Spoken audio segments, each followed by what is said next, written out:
Hey, Nick DiMatteo here with just a quick note before this episode starts that the audio that I like to provide didn't happen.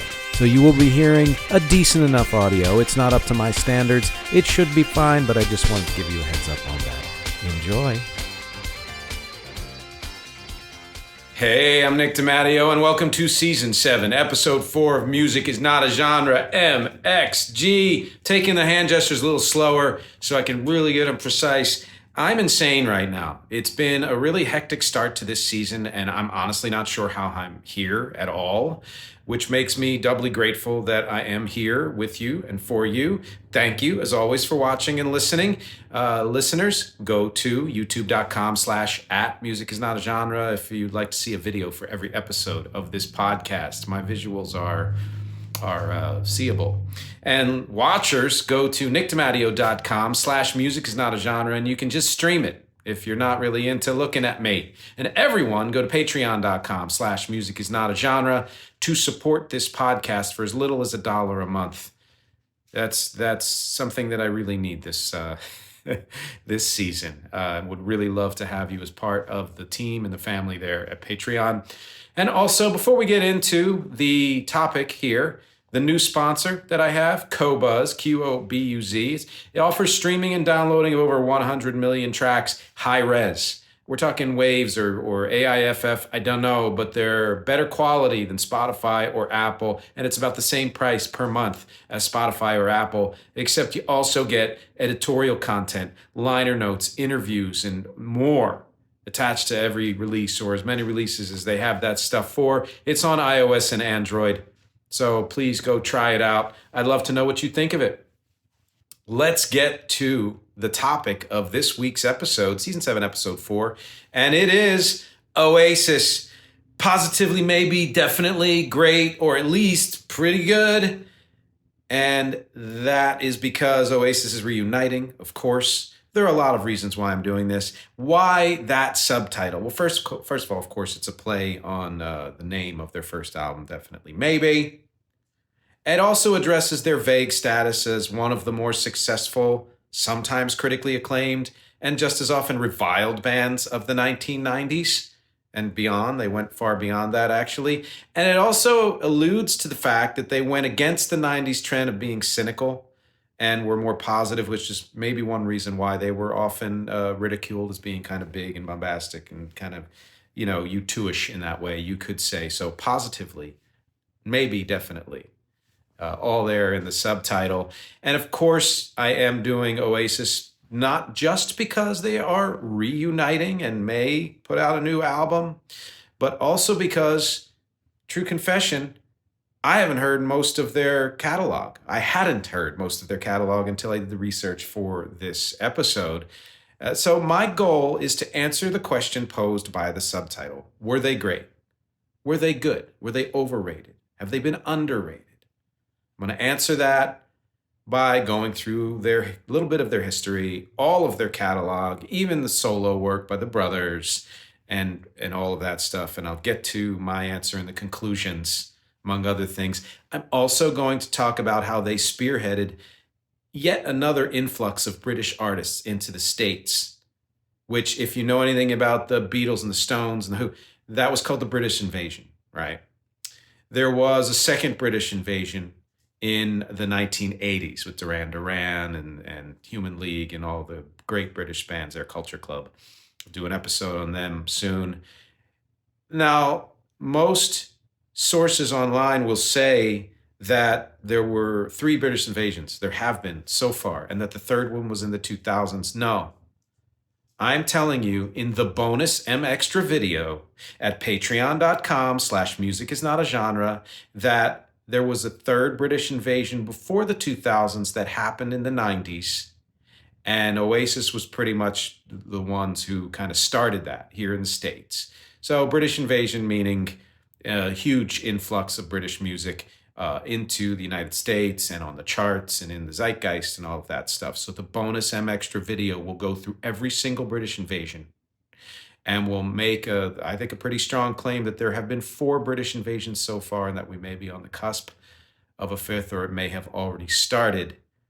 And I'll give you some more details and things like that at patreon.com/musicisnotagenre. My bonus videos, I got to be honest, they're kick ass. They're short and sweet. They get to the point, and they tell you things that you do not get here.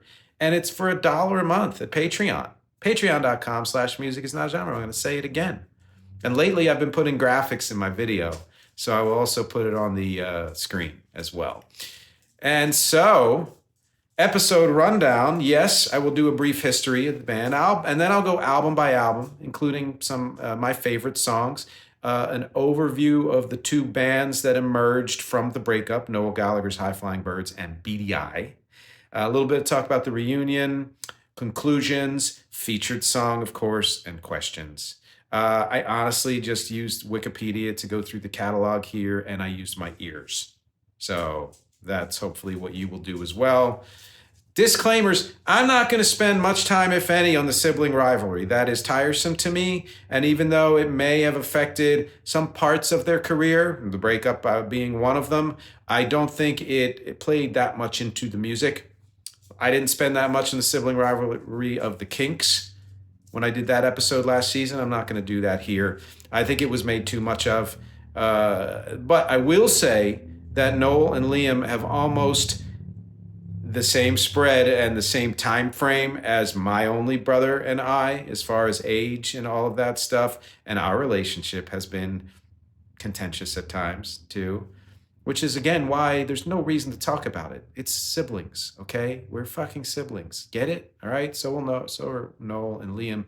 And people who like to make a lot of the inner workings of a band, like, for example, if I ever do an episode on Fleetwood Mac, and that would only be, frankly, because one of you lovely people on patreon.com/musicisnotagenre requests it, I'm not going to spend a lot of time on all the inner shit that happened in that band. I'm going to talk about the music. That's what I do. All right.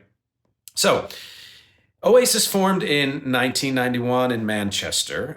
It was Liam Gallagher, Paul Arthurs on guitar, Paul McGuigan on bass, Tony McCarroll on drums. Liam then asked his brother Noel to join a few months later, and Noel very quickly became the de facto leader because he was, frankly, the best songwriter and he had the most material. Tony McCarroll on drums was fired in 1995, replaced by Alan White, not to be confused with the Yes drummer of the same name or the Beatles' temporary drummer Andy White. And I only say this because I did both of those things in my head. This is a different Alan White. Arthurs and McGuigan left in 99, replaced by Jem Archer and Andy Bell of Ride, not to be confused with the Erasure Andy Bell. In 2005, Alan White was filled in for when he left by unofficial member Zach Starkey. Full circle, bitches. Yes, Zach Starkey, son of Ringo, and then eventually Chris Sharrock. So that's kind of a history of the way the band went. They broke up in 2009, I believe it was, and then formed the two bands that I mentioned earlier on, which I will get into more of. I'm very excited to do that as well. So the other thing about this history, Britpop. Britpop is a 90s British music movement, further emphasizing to me that there was a huge influx of British artists in that decade that was distinct from the 80s influx. It was distinct for so many reasons. Again, my bonus MxTRA video at patreon.com/musicisnotagenre will talk about why this Britpop influx was actually the third British invasion, though of course connected, as all of these have been connected. They were also very indie rock, they're alt rock, they're pop rock, they're power pop, which is one reason I think why I liked them as much as I did, at least at the time, and even more now. They did neo-psychedelia. They did some throwback 60s, of course, the Beatles, but other clear influences from the 60s as well. They had the bigness of The Who. They had some of the chord progressions, some of the melodies of the Beatles, some of the lyrical aesthetic. They had the bigness of The Who. They had the lyrical swagger of both The Who and the Stones. They had the general swagger of the Stones. They had the attitude and reputation of the Sex Pistols. They even did some things that sounded like the Kinks. And they did some post-punk and punk and things like that. When they hit it big with their first album, Definitely Maybe, which I'm getting into soon, both in the UK and US, they put one of the first and earliest nails in the coffin of grunge. This was 94. because they were unabashedly over the top and happily often positive, though their general attitudes and lyrics and sound still fit in incredibly well with everything else that was going on in 90s rock. So it was a really nice hybrid of whatever and yes. And that was something that I think made them stand out. I'm getting into albums right now, basically, but I want to note three things first. Three things I didn't know, which is one, they released albums, 7 albums, right? Which I don't know if I knew that, through the late 2000s. I thought, and here are those of you just listening, I'm pulling out the only CD I have of theirs, which of course is What's the Story, Morning Glory. I knew about them before then, the first album, and they kind of fell off my radar with the third album, like they did for a lot of people, but only in the States. And we'll talk about that later. But they kept making music through the late 2000s. Number two thing I didn't know, all of those albums, all 7 and others, hit number 1 in the UK. And all of them were in the top 60 in the US. And of those top 60, 3 made the top 10 in the US, and 1 other just missed the top 10. So 4 of them ranked really high in the United States as well. And these are ones that went beyond the 1990s. And the third thing that I want to note here is one of my favorite things about doing episodes like this, whether it's on King's X or the Kinks or whoever, and bands that start with K, of course, is listening to lesser known or, early stuff, maybe solo stuff or later career albums, and discovering how much good shit bands did when they were out of the spotlight, at least here in the United States. And again, I'll go over why that's so important, that distinction. But let's get into albums right now. Number 1, the first album they released, 1994, is Definitely Maybe. It was an absolutely huge breakout debut. In the UK, it went to number 1, and it made a significant splash in the US. It didn't chart, or it did chart, but it charted low, but it made a splash. None of the singles actually charted in the US. They were still everywhere on modern rock stations, etc. Some would say, as I mentioned, that they kicked off the popularity of Britpop here, started by earlier bands like Happy Mondays and Stone Roses from the Manchester scene, which is something I'll go over in the bonus MxTRA video. Patreon.com/music is not a genre. The 90s bands, to my mind, took out some of that psychedelia of that scene and added more energy, and that's what makes them distinct, and that would include Oasis. It would include Blur. But again, that's not for this episode. That's for the bonus episode. As far as the track listing for Definitely Maybe, opening track, Rock and Roll Star, immediate arena statement with energy. Not all of the bands in the 90s were doing arena rock, you would say. That would come back a little stronger with like the Killers and people like that in the 2000s. Shaker Maker was the second single they released. It was top 20 in the UK. Live Forever was the third single and went to number 8 in the UK. This is the first song of theirs I remember hearing, and it was huge. And it's my favorite from this album, Live Forever. I'm gonna live forever. That's the wrong key, I know it is. Then there's Up in the Sky in Colombia. And 6-track, Supersonic was their first single released here. Went top 40 in the UK. And I remember this one too, for sure. It's got that kind of bridge between grunge and Britpop, which is a neat thing. Bring It On Down. This was a harder song than we remember them being, and very nice. Cigarettes and Alcohol was the 4th single. Went to number 7 in the UK. It's kind of like a T-Rex or a Slade song, glam, power pop, which was kind of bold to do in the 1990s. Maybe not in Britain, I have no freaking idea. But here in the States, to do that kind of stuff, that the hair metal bands in the 80s took from that music in the 70s, but did it in a different way. But people wouldn't really get back into kind of the glam power pop until at least the 2000s. So this, I think, was bold. Digsy's Diner. Number 10 was Slide Away. I love the melody of that song.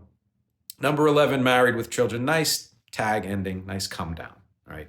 They also, in 94, released a non-album single, Christmas time, called Whatever. Number 3 in the UK, over 6 minutes long. strings in here, and to me, it's kind of the connector between their grungier first album and their more orchestral second album, which we're getting to right now.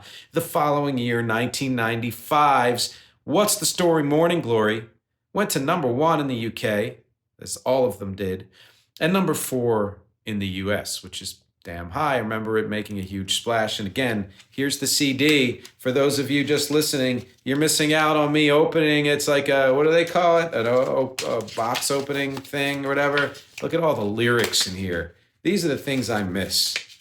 This apparently is what Qobuz has. It's what I've been told. And that's why they're a sponsor. I have no idea why they're a sponsor, but I recommend checking them out. Pictures, just a lot of extra artwork and stuff like that. One of the things I loved about CDs, which I'm sure other people would say the same about vinyl, and it's the only one of theirs that I own.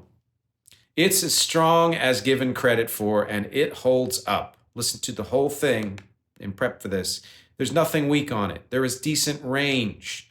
Hello is a strong opener. Roll With It, it's very early Beatles sound. It was the second single they released. It went to number 2 in the UK. Wonderwall, of course, is now a perennial classic. My cover band does it from time to time when we're doing 80s and 90s music. It deserves to be a classic, the way the Mariah Carey Christmas song deserves to be a classic from around the similar time. It was the third single from the album. It went to number 2 in the UK, and it's the only top 10 song of theirs in the US ever. Went to number 8. But Don't Look Back in Anger, the 4th track, it was the 4th, but sort of the 5th single, and I'll explain that later. It went to number 1 in the UK and at number 55 in the US, so decent. They were in, Oasis was in my 2-hit wonder episode because of this song and a song they released in the 2000s. Both of those hit the top 100, along with the number 8 for Wonderwall, which to me says that they were not a one-hit wonder. Don't Look Back in Anger is probably my second favorite on this album, and Wonderwall might be my 4th fave, and that's still saying a lot because I love it. I also really enjoy the song Hey Now. Then there's an untitled, also known as Swamp Song Excerpt 1. 7th track is Some Might Say, which was the first single they released from this and went to number 1 in the UK. Cast No Shadow, she's electric. Morning Glory, I love this song. It was my 3rd favorite probably from this album at the time, but I have to say it's my favorite from this album now. What's the story, Morning Glory? I can't sing today because I've been talking a lot. I won't tell you why. It was the unofficial 3rd single. That's why it's hard to say, well, Don't Go Back in Anger, was it the 4th, was it the 5th? That was not officially released, but it kind of became a single. It's just a strong freaking song. Now, Champagne Supernova, last song on the album. It was my favorite at the time, and honestly, as much as I say about Morning Glory, it might still be my favorite, and I'll tell you why, because re-listening to this album, here it is again on CD, it was the only song that gave me chills. So I feel like it sunk into me in a way that was even stronger than the other songs. It was not actually released as a single, but it charted anyway, number 79 in the UK, and it made number 20 on the Hot 100 in the US. And I remember it being everywhere. And I think this kind of prefaces the hugeness of the next album, which is what a lot of the last songs or second to last songs on albums do, is like, this is where we're going next. And it is clearly, and I didn't realize how much, one of the big influences of my featured song, which is a song I did earlier in my career when I was still known as just Nick and not as Rec. And it's called 1 Minute Shy Forever. And I'll talk about it towards the end of this episode. But man, stick around and listen to that song, because you are going to hear a huge Oasis influence and a huge influence, honestly, from this song itself. Several of my songs have that influence. 97, they released their 3rd album, Be Here Now. They went even bigger in terms of sound, and there was more effects and stuff like that too. It was, again, another number 1 in the UK. I'm not even sure I need to say that at this point. And it was the highest charting album of theirs in the US. It went to number 2 because it was so anticipated. 2 years for their next album.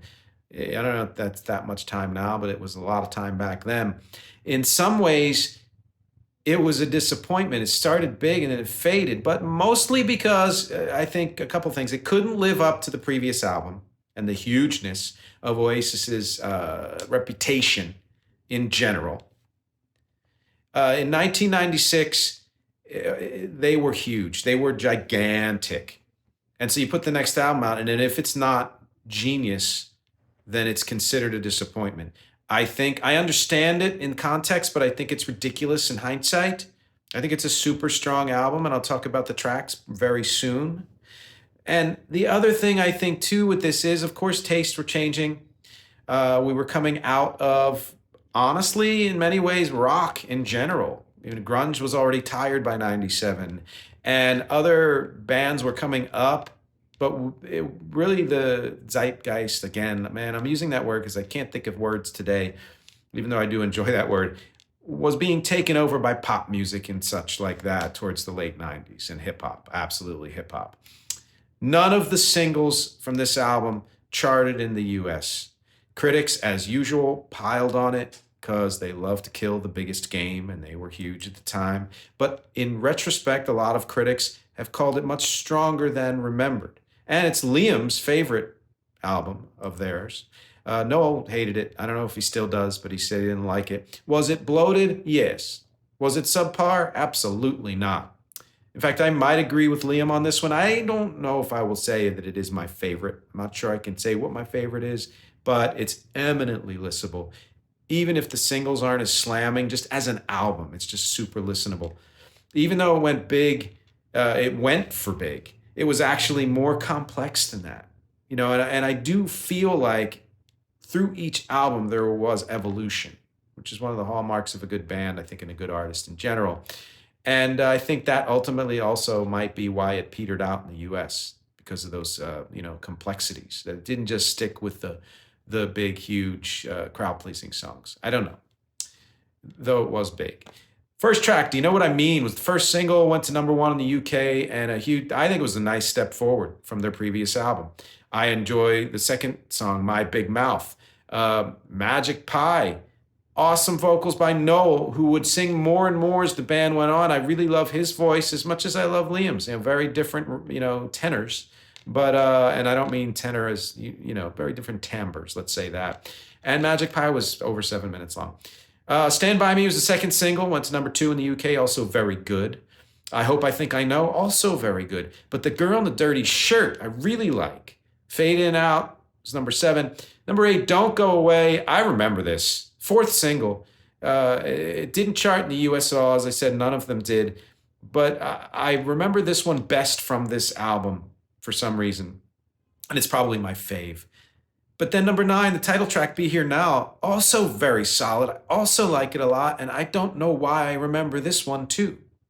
Some station played it maybe. I don't have the album. I never listened to this entire album. I don't think I did because I don't own it. All Around the World, the third single, #1 in the UK. I remember this one too. And this is probably the song, though, that I was like, okay, I loved the Beatles' influence. I loved it in Tears for Fears. I loved it in World Party. I loved it in so many other bands back then and in the 80s and prior to that. But this tipped the scales for me in terms of being, okay, I get it. You love the Beatles. And it takes a lot for me to say that, because I'll take any Beatles influence anytime, and I'll kind of giggle at it and enjoy it. But here's the thing. You have chords, you have melody, you have the lyrics, you have the style in general, the production, the arrangement, whatever. If you're nailing more of two of these in terms of homage to any band, if you're doing 3, you're skirting. If you're doing 4, then it's just too much. Then it's just like an echo. It's a pale echo of the band that you love. I always prefer amalgams. And again, I'll do an episode later this season about the amalgam effect, of taking pieces from different styles that you love and putting them together to make your own sound. So I have a lot of Beatles influence and even Oasis influence in what I do, but it's not gonna jump out at you necessarily. Sometimes more than others. 11th track, it's getting better, man. I remember this one too. Again, did I own this album at one point, or did somebody lend it to me? Why do I know this? And then the final track, All Around the World, reprise, really cool horns. It's like I think it's an instrumental. I like this better than the actual song, All Around the World, because they just went for broke in terms of the orchestration. I'll do one more before we take a break. In 1998, they released something called the Master Plan. It was a compilation of B-sides. Was not well received. Critics, of course, slammed this one too, but of course they would have, because it was still too close to, What's the Story, Morning Glory, and the supposed disappointment of Be Here Now. And I'm going to say this really quickly, and I'll mention it again later. I'm not the most rabid fan of Oasis. I don't dislike them, but they're not a heart artist for me. If you know my show, it means, one you cannot live without. And yet, I think the critics were getting kind of ridiculous, as they tend to. And I think it's one thing here with this, because the songs in this album may not have been thought of as Oasis-y enough for albums, big enough, whatever, they come off as more left field to me in really good ways and cool ways. Like, they didn't have the weight of a concept or a sound, and they just put energy into good songs, and Noel has good songs up the ass, still does. It also, again, mentioning Noel, kind of like pre-High Flying Birds in a lot of these. And in fact, 2 of them were re-recorded by Noel Gallagher's High Flying Birds, which of course he wrote them. He can do whatever he wants with them. I wasn't going to go track by track on this one, but damn, this is a strong collection. And this is probably top 2, one of my favorite albums of theirs, even though it's not an album proper. First track, Acquiesce, very cool co-lead vocals with Liam and Noel. Liam versus Noel choruses, stealth fave. Underneath the Sky is great. Talk Tonight with Noel on lead vox again. Really nice acoustic, so good. Going Nowhere, Noel lead vocals again, re-recorded by his band. Awesome arrangement, reminiscent of Pink Floyd, which he will do from time to time. Fade Away, also a freaking good rocker. And then the Swamp Song that they took excerpts from, put on the other album. They did the I Am the Walrus cover live. Pretty decent. Not my favorite, but pretty damn good. But it points out how not like the Beatles they sounded, even though they were doing a freaking Beatles song. Listen up. Rocking Chair. My wife said that the vocals on this song, Rocking Chair, number 9 track on the Master Plan, sound like me mixed with Billy Joe Armstrong, mixed with Liam Gallagher, I assume, which is kind of cool. Number 10, Half the World Away, an acoustic Noel track. Again, it was the theme to a BBC sitcom called The Royal Family, or O'Yle. And those are the ones I really, really like. The last song, title track, The Master Plan, was also re-recorded by his band. And this is a perfect time to take a break, hang out for the mid-roll. It's a shorter one this season, as you know, and we will be right back with the rest of their discography, the discography for their solo bands and solo careers, and everything else in this episode. Stay tuned. Hey, thanks for checking out this episode of Music is Not a Genre. If you'd like to learn more about this podcast, if you'd like to learn more about the music I do with my band Rec or any other projects or anything else about me, go to nickdematteo.com. That's Nick, DEMATTEO.com. And everything is there. There's even a link to a merch store where you can get t-shirts and mugs and hats and totes and notebooks and so many other things. I'm always adding new products there. Great way to support the podcast. And finally, go to patreon.com/music is not a genre if you really like to show your support. My fans and lovely family there get exclusives and other perks and early releases, and they get to suggest topics for future podcasts as well. Thanks for listening to the mid-roll. Now back to the show. We are back from the mid-roll. Did I shift in my seat? If you did like an A-B of the pre-shot and the post-shot, am I in a different spot? I don't care. Just thought it'd be an interesting thing. So we are at 2000, and the album they released was Standing on the Shoulder of Giants, and they made a mistake with the Shoulders of Giants and kept it in and thought it was cool, whatever. They were on a new label. They lost the 2 Pauls from the band the year before, so this is kind of a reinvented band. Noel played most of the music and on new equipment. It's more psychedelic, more loops and samples, more keys. Of course, it got mixed reviews. But of course, it went to number 1 in the UK. It also went to number 24 in the US. So let's talk about some of the songs. I like when bands shift like this, even though the transitional albums to me are either my favorites or my least favorite. I think this one, I don't know. Let's see. So number 1, Fucking in the Bushes. Hell of an instrumental coming out for a new sound. It really is like they have a new sound. Go Let It Out was the first single, number 1 in the UK, and I remember that one a bit. Who Feels Love was the second single, went to number 4 in the UK. A little draggy. A little like it was straddling the new sound and the old sound in a kind of a non-committal way, not in an amalgamated way. 4, put your money where your mouth is, more in the new sound pocket. Lyrics, my God, influenced by the Doors' Roadhouse Blues. You know it was. Little James. Number 6, Gas Panic. This is a much better statement of their new sound. In fact, to me, the album really starts to take shape at track 6, Gas Panic. Where did it all go wrong? Noel's lead vocals and really nice no-nonsense song. Just love it. It just shows how good his songwriting has always been.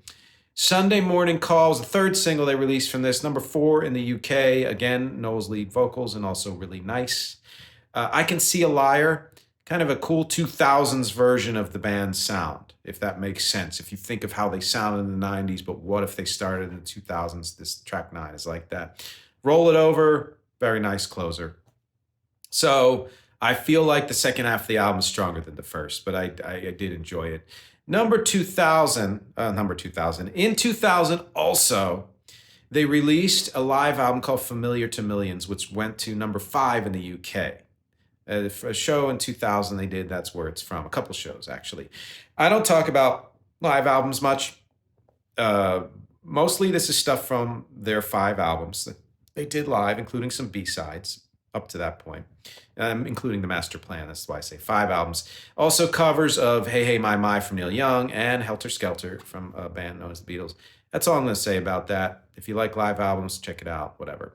In 2002, they released another proper album called Heathen Chemistry. It went to number 1 in the UK. They all did. Why do I keep saying that? Went to number 23 in the US. So they were still very much alive here, even if they weren't in spotlight or talked about much. This is their first official album with Jem Archer and Andy Bell, though they both did do work on Standing on the Shoulder of Giants. It's their last with Alan White on drums. It is the most diverse mix of songwriters to date, which is a template they would stick with until they broke up, more or less. 5 songs were not written by Noel. 3 were written by Liam, 1 by Andy, 1 by Jem, and they kind of do that for most of their rest of their albums. It was better received than Standing on the Shoulder of Giants. I found it okay. Less experimentation than Shoulder. It's like they were trying to reclaim their sound, but didn't bring much new. Well, they brought new to it, and the new was bringing out the rootsiness that they always displayed to a certain point throughout their career, and that's just not I don't need more roots rock in my life. I just don't. So that's probably why this album fell a little flat to me, although I do love how the songs connect to each other, the way the songs on Rek's upcoming album, Kite to Camden, connect. And by the way, that album's going to be available on Bandcamp very soon. It's going to just start on Bandcamp. I'll explain why when I do an episode on it, and I will do that episode. It might even be an interview, but it'll start on Bandcamp, and we'll see where it goes from there. All the songs connect on the album. It's a thing that I really enjoyed. Okay, first track, The Hindu Times, first single, went to number 1 in the UK. Decent opener. Force of Nature, Noel's lead vocals, nice one. Hung in a Bad Place is a Jem Archer song. Stop Crying Your Heart Out, second single, number 2 in the UK, a nice ballad. Songbird, it's a Liam song. 4th single, went to number 3 in the UK. It's very folky. Little by Little, which, by the way, this is sort of the kind of music that Liam would do with his band and solo career after Oasis broke up. 6th track, Little by Little, was the 3rd single, paired a double A side with She Is Love. Went to number 2 in the UK. Noel's lead vocals on this one, another Pink Floyd influence mixed with almost country rock. Quick Peep instrumental, it's an Andy Bell song, very country. Probably All in the Mind, straight up Revolver sound, but not bad for that. Number 9, She Is Love, was the double A side. Noel's lead vocals, again, nice, upbeat, folky. I like it. Born in a Different Cloud is a Liam song, so is Better Man, not to be confused with the Pearl Jam song. There's a hidden track on there called The Cage, which is an instrumental. Not a bad album. Again, wouldn't rank as my favorite. 2005, they released Don't Believe the Truth. It was their 6th proper album. And again, number 1 in the UK, yes. Guess what? It went to number 12 in the US. So this was it their, I think, 2nd highest charting? No, 3rd highest charting in the US? I don't know, but higher than we could possibly remember. I didn't even know they were still releasing albums in the 2000s. It's a more mix of songwriting, same as before, and even mixed up playing the instruments. It's the first album featuring Zach Starkey. Was even better received than Heathen Chemistry, and honestly, I do like it better. This is my favorite album of theirs since Be Here Now, though I had to get used to the real sound shift. I think this is the most laid back of their albums, Don't Believe the Truth. You can definitely hear also the 2000s garage rock revival influence, along with like early 70s Stones, which is close enough to that anyway. I love the production. I love how they're messing around with rhythms on this. They really, again, are expanding here, which is great. It opens with an Andy Bell song, Turn Up the Sun. Mucky Fingers, Noel's lead vocals, very post-punk late 70s, mixed with the Pixies. Probably my favorite on the album. Lila was the first single, went to #1 in the UK. They had so many #1 singles in the UK. Love Like a Bomb was a song written by Liam and Jem. The Importance of Being Idols, the second single, #1 in the UK. Noel's lead vocals, really nice, kinksy chamber pop thing going on there. Great song. Maybe my favorite, maybe my second favorite. The Meaning of Soul's a Liam song. Straight, kind of straight, but slightly warped acoustic rock. Actually pretty good. A Liam song, Guess God Thinks I'm Able. Part of the Queue, very badly drawn boy, and I love it because of that. It's a Noel Gallagher song. He sang the vocals. Keep the Dream Alive, Andy Bell's song. Also enjoyed that a lot. Bell with the Ring is Jem Barcher's song. Fine. Let There Be Love. It's the third single, #2 in the UK. Very John Lennon acoustic, and it's okay. In 2006, they released a retrospective of songs handpicked by Noel called Stop the Clocks. It went to #2 in the UK and number 89 in the US. There's nothing new on it, so that's all I'll say about it. But in 2000, they released a non-album single called Lord, Don't Slow Me Down, went to #10 in the UK. It's very mix of like The Who and the Stones, Noel's lead vocals. And it was released because it was featured in their rockumentary. It might have been the same name. I didn't see the rockumentary, and I don't remember anything about it. 2008, their next album, and their final album so far, Dig Out Your Soul. 7th and final, #1 in the UK again. And guess what? #5 in the US. One of their highest charting albums, the second highest charting album in the US was their last album, which I don't think people knew was their last album until the following year. Oh no. So it's their third highest charting album in the US. Okay, I forget my numbers. Again, same mix with Noel's writing most of the songs, but 1 from Jem, 1 from Andy, 3 from Liam. Liam's voice, you can hear it maturing. It had been maturing. It's really expanded in so many great ways. It's a very strong album. Honestly, I love the production on this too. I'd give the slight edge for me to Don't Believe the Truth. I really, really, really, really like that album. But I also really like this album, maybe 2 reallys instead of 4, or whatever I said. So Dig Out Your Soul, 2008. First song, Bag It Up. Love this freaking song. The second song, The Turning, also love it. Waiting for the Raptures, a Noel lead vocal. The Shock of the Lightning, first single that they released from this album. #3 in the UK. Number 93 in the US. Last charting single for them in the US. And again, one of only 3 singles to reach the US Top 100. And I love this song as well. I'm Out of Time is a Liam song. It was the second single. #12 in the UK. Decent.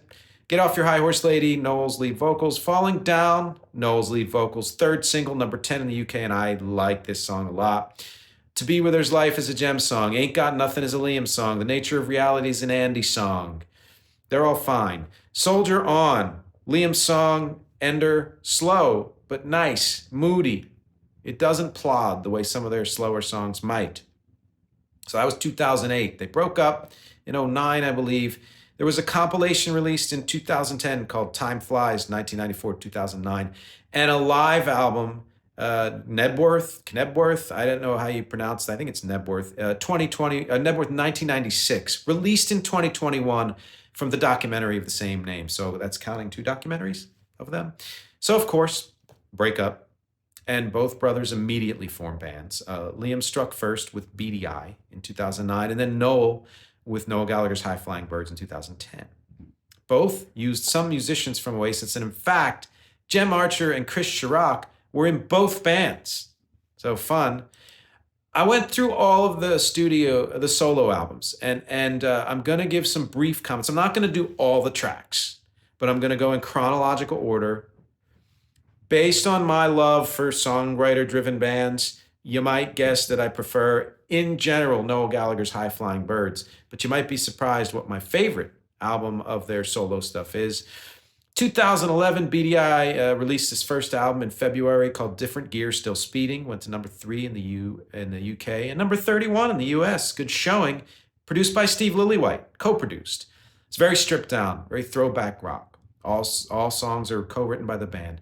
There's some decent things here and there, but nothing spectacular. It's honestly too throwback for me. And it's like they think that want to be, great, but are just good. I do like that it differentiates itself from Oasis right out of the gate, though. I like the songs Millionaire and For Anyone. Those are the probably only 2 songs from that album I like. In October of 2011, Noel Gallagher's High Flying Birds, which I'm going to call Birds from now on, released its eponymous debut, and it was very well received and went to number 1 in the UK. More on that later. Number 28 in the US. Immediately, superior production and incredibly strong writing compared to BDI. I do wish it took off more energy-wise. It's a little bit too mid-tempo, middle to me. But I do love, like I said, production and the songwriting. Songs I like, Dream On, The Death of You and Me, Soldier Boys, and Jesus Freaks. Very Kinks or even Turtles, which he'd do more and more as he went on. Stop the Clocks was an Oasis song they never recorded. In 2012, Birds released another album, an EP actually, Songs from the Great White North. Shoot a Hole in the Sun, very cool and weird, remixy, love it. 2013, BDI released its final album, only a second album, called B.E., considered better than the debut, and it's much better production. Cool opener, flick of the finger with horns, also like Soul Love, Face the Crowd, Second Bite of the Apple. And I feel like they front-loaded the good songs on the album. Although I do also like Off at the Next Exit, which is a bonus track. 2015, so they break up. In 13. 2015, Birds released Chasing Yesterday, produced by Noel, as most of the stuff he's done was. A great moody opener with Riverman. The Right Stuff was also moody and cool. Well, while the song remains the same, it's probably my fave from this album. You Know We Can't Go Back has energy, which he'd bring more energy in as he went on. Ballad of the Mighty I, also very good. It mixes moody with energy and a bit like the Romantics or Alan Parsons from the early 80s, so very cool song. The remix bonus track kind of prefaces how, first of all, that he would release an album of remixes of this album. I think later that same year maybe, or the following year, but also that he just loves remixes. Noel loves remixes. In 2017, in October, Liam released his first solo album called As You Were, very well received. But again, to me, all of the songs are just this side of really good. They're all respectable, and his voice is fucking great. But there's nothing memorable on this album. I feel like Noel is much better, or at the time was much better at melodies. But I do like the songs for what it's worth.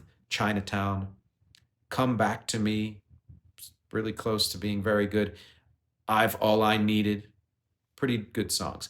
In the following month, in 2017, in November, Noel's band released Who Built the Moon. It's more experimental, more psychedelic, but also still has that moody chamber pop feel of the previous album.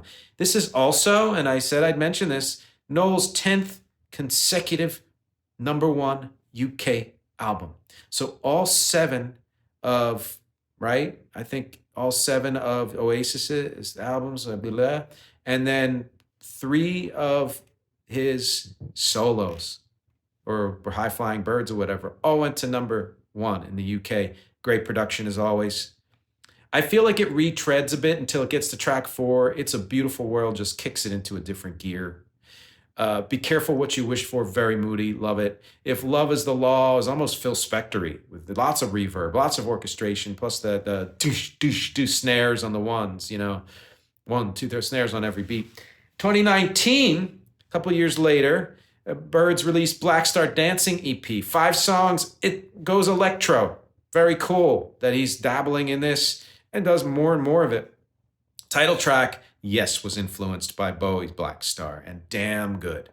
So are the remixes on this. Damn good. September of that year, Birds released another EP called This Is the Place. It continues the electro, it continues the moodiness. The title track is great. A Dream Is All I Need to Get By is again kind of cool, reverby, moody. He's really getting into it here in the 2010s. Also in September of 2019, Liam released another solo album called Why Me? Why Not? Getting stronger. Stronger than any BDI, stronger than his first solo. Overall, more entertaining and listenable than anything he's done since then. It's very, I used to sing lead in a rock band, and now this is my solo stuff feel, like the way Chris Cornell or Scott Weiland did, but very good. Shockwave opening track, opening single, very good, if not my flavor. So is One of Us, and maybe my fave of his solo stuff, One of Us, or one of my faves, I will say, because I kept discovering. The title track, Why Me, Why Not, very strong. Be Still, also very good. All Right Now, also good. Invisible Sun, great. It's interesting how so many of the names of songs for both Oasis and the solo stuff are names of other songs, like All Right Now from Free, Invisible Sun from The Police, and there were a few others that popped up. In 2020, Noel's band released the Blue Moon Rising EP. Man, is he on a roll. He just gets stronger and stronger. Great electro again. The title track is so cool. Wandering Star is so sublime. He followed it up with some singles in 2021 that were also kick-ass, and transitioning back to band stuff. So from the electro period he did, which I love, back to some band stuff. Flying on the Ground, We're on Our Way Now. It's just some great singles, 2021. 2022, Noel Gallagher's High Flying Birds in April released Magic Secrets EP, the first one. Again, back to band stuff, but informed by all the moodiness that he did with the electro stuff. You can hear him slowly inching back to Oasis stuff. I'll talk about that later.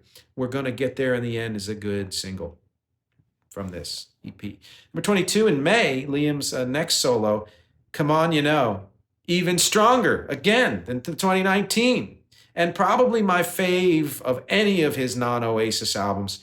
The opener, More Power, is Like You Can't Always Get What You Want, the Children's Choir. Diamond in the Dark, freaking funky, great single. And maybe this one's my favorite of his. I think it might be. Don't Go Halfway is great. Come On You Know, the title track is what all those other BDI and other solo stuff were striving for but didn't get to. Come On You Know got there. Too Good for Giving Up. Great ballad, and just his voice is great. It really is. I'm Free, so mod, almost Block Party in a way. Better Days, so positive, great single. Oh Sweet Children, nice orchestral power ballad, Beatlesy, but done well. The Joker, funky with the choir and a wah-wah guitar. Final track, Wave, also very cool. Honestly, album-wise, this may be my favorite of any of their non-Oasis albums as a whole. Some of Noel's songs I like better, etc. The production I like better, but just listening through, I love this frickin' album. 2022's Come On You Know. In 2022 and 2023, Liam released 2 different live albums. Great. 2023, Noel Gallagher's High Flying Birds, last album, as far as we know from them, Council Skies, was a nice mix of band and electro. We're talking last year. Probably his strongest album yet. Really great freaking album. Maybe my favorite of their solo stuff, or second favorite. I would say probably second favorite. Lots of awesome layered backup vocals. I love how he's doing that. Pretty Boy, such a good song. Dead to the World, cool and haunting. Trying to Find a World That's Been and Gone, Part 1 is melancholy, nostalgic, wonderful. Council Skies title track, it has to be heard. It's a perfect example of how he's mixing band and electro. The title track, Council Skies. Perfect example of that. When a song like There She Blows is impossible to ignore, then you know it's a good album, because that should be a throwaway, but it's a damn good song. Same with Think of a Number. It ends with, from the Magic Secrets #1 EP, We're Gonna Get There in the End. Second listen to this song, it reminds me of my dad's late 60s stuff. DM me, I'll tell you more.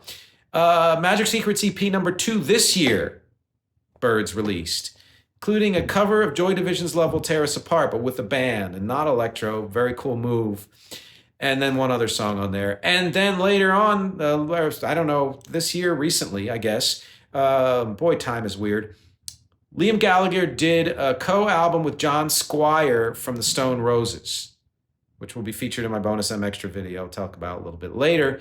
And songs written by John Squire, sung by Liam. It has a real kind of Manchester feel to me, so I'm not totally into it because it leans a bit too hippy-dippy. You know, I like hippy-dippy, but not too much of it. March to Liverpool, though, very good. Love You Forever, also good. It's kind of like a white Jimi Hendrix. Make It Up As You Go Along. Old school slacker attitude with playfulness. So kind of a cool thing to be doing in 2024, which is here we are. So some conclusions. Basically, both brothers have been on a roll with their last several releases. They kept getting stronger and stronger and stronger and developing their different idiosyncrasies and all of that stuff. And not coincidentally, both more than started to inch back to a sound closer to Oasis, which might be one of the, who knows if they were sending messages to each other in that kind of way, or they were starting to feel that itch of wanting to be back in a band like that. Maybe that's why they reformed, other than, of course, personal reasons. And it makes me incredibly excited for their reunion because their later music has been so freaking good. Honestly, better than I knew. And I'm more excited about their reunion than I thought I'd be because they were just a band that I kind of enjoyed in the 90s, Now that I've listened to everything they've done, and I'm doubly excited if they do decide to do a new Oasis album. Oh, man, then forget it. I mean, I do want to see them live, and I hopefully will, but the album, I'm going to listen to it if they put it out. Yes, it's clear they're better together, even though their solo material is incredibly strong. But that kind of contrasting energies and approaches we're all familiar with people like Lennon and McCartney or the Davies Brothers, etc., and Fleetwood Mac people. It really creates this frisson and friction that allows for some amazing creations.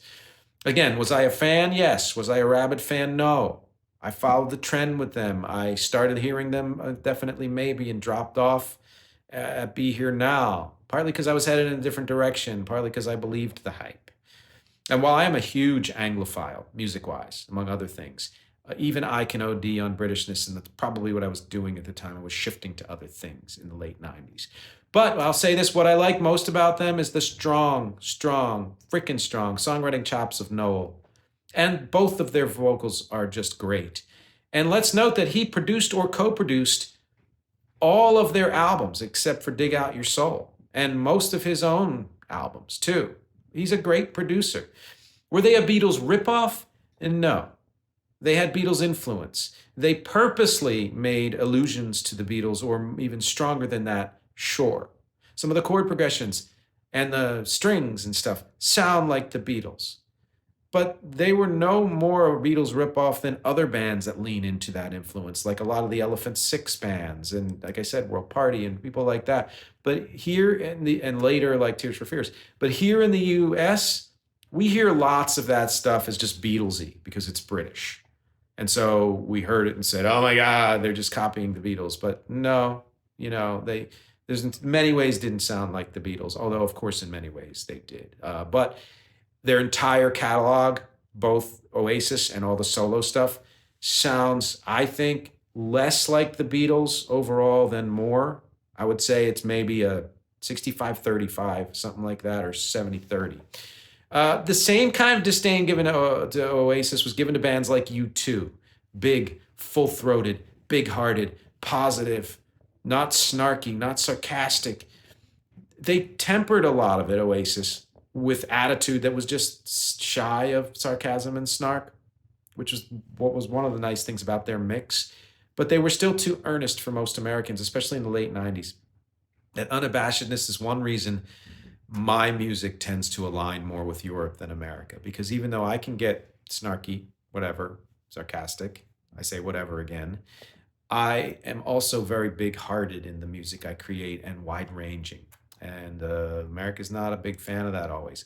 Also, very important to note that Oasis and the brothers alone have never left the spotlight or the freaking charts in Britain in 30 plus years. They came and went here, even though their albums charted through 2008 and their solo albums charted, through at least the teens. But they never left the charts or the spotlight in the US. Everything they've done is charted there, many of them #1 or top 10, and has been generally well received. More proof that other countries, especially a country like the UK, remain more loyal to and interested in older and legacy artists than we here ever did or ever will, because it's fly by night here. So while we're all shouty about the Oasis reunion tour, like they're back from the dead, they are sort of are, and the shoutiness is warranted here. But in the UK, the excitement's even higher because they never left, in a way. They felt like they've been dancing around it for years, right in the public eye.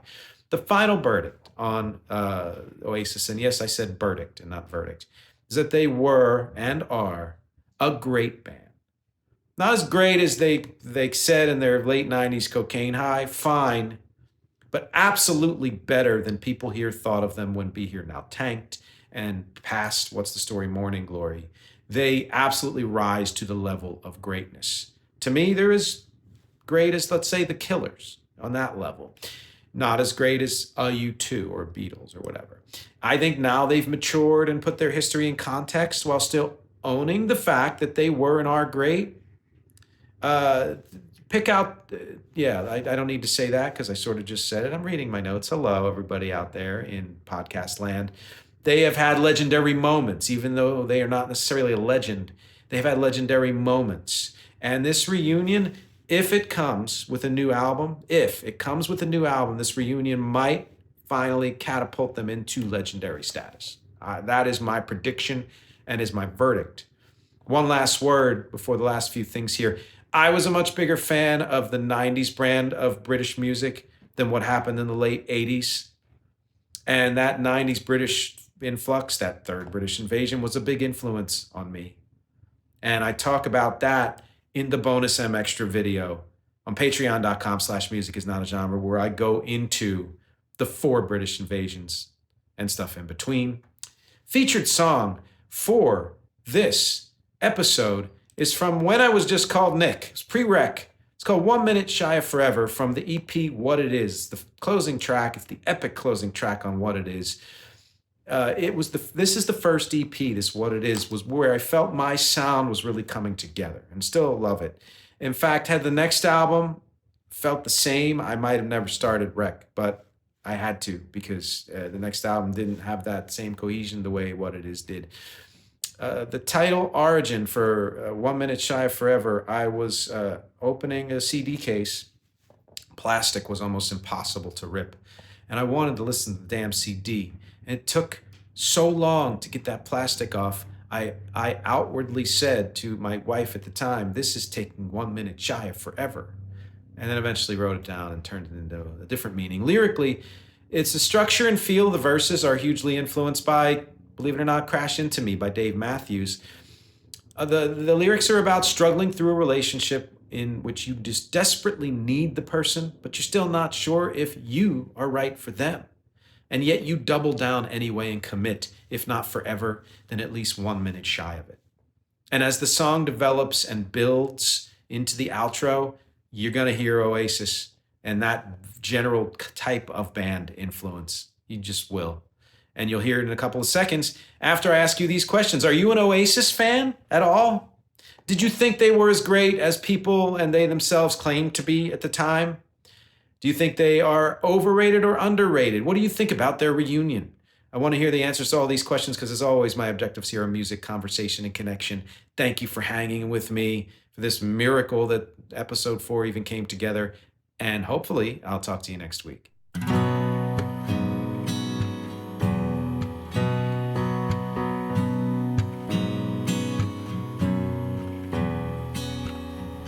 Love's a candy for my bitter soul. I eat you when I wanna lose control. I'm in a prison of my own design, just waiting here until it's my time. That can't be right. Your love's a blanket on my shivering heart. I crawl inside you when I can't make it start. I'm always chasing things that disappear. Now more than ever I need you here by my side.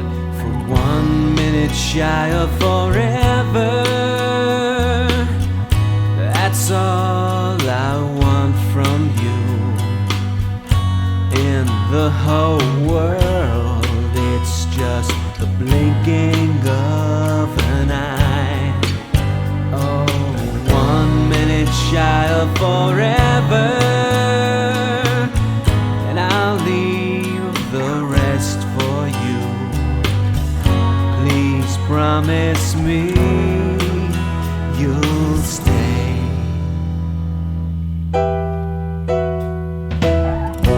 Love's a hammer on my half-dead brain.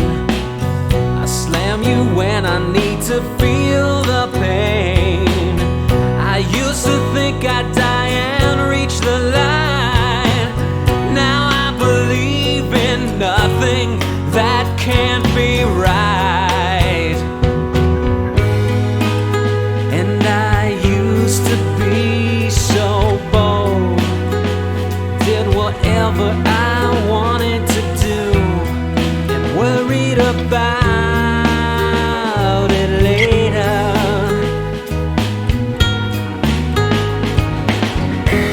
And though I tried so hard for so long to find the truth, it doesn't matter now. 'Cause I can never see second chances. I can never see through the lies. No, I never know which way I'm headed. I need you here by my side.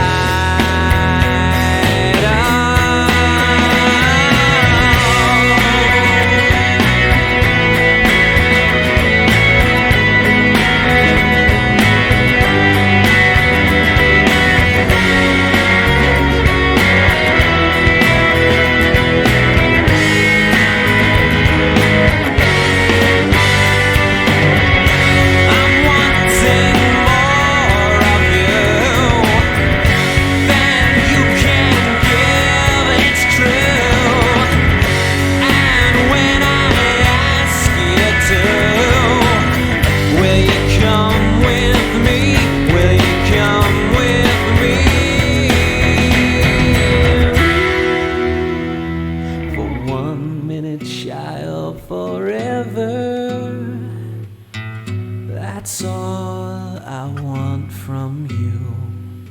In the whole world, it's just the blinking of an eye. 1 minute shy of forever, and I'll leave the rest for you. Please promise me you'll stay. Till then, yeah. Till then,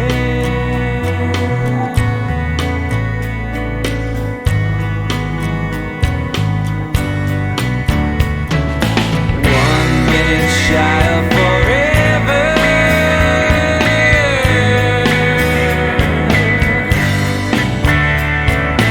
1 minute shy of forever. Oh, 1 minute shy of forever.